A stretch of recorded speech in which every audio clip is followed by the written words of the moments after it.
It's been stated that Holly rejected medical attention on the scene.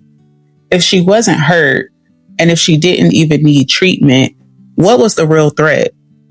Why was deadly force necessary?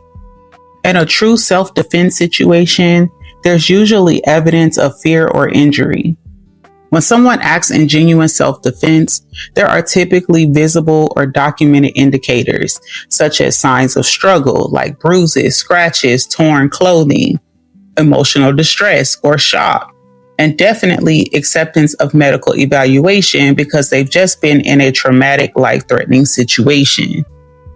Refusing treatment suggests that Holly was not physically harmed, not overwhelmed by any type of panic, and not acting out of survival instinct, but possibly out of control, anger, or retaliation.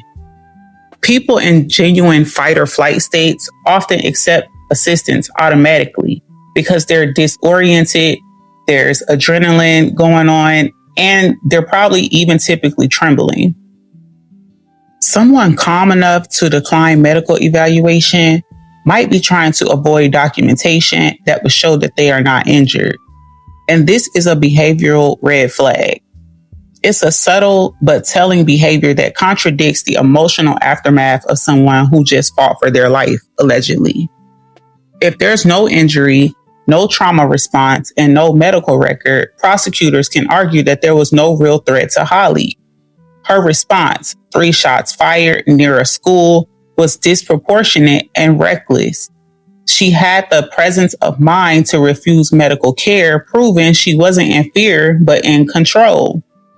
That contradiction alone could weaken a self-defense narrative in court. Romeca was bleeding to death, and Holly refused help.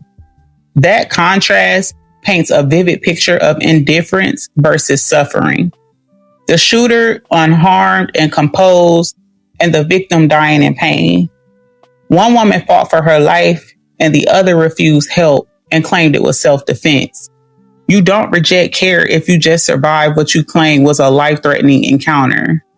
It tells the world everything about the imbalance of empathy and accountability that's fueling outrage over this case. Justice for Romeca. Respectfully.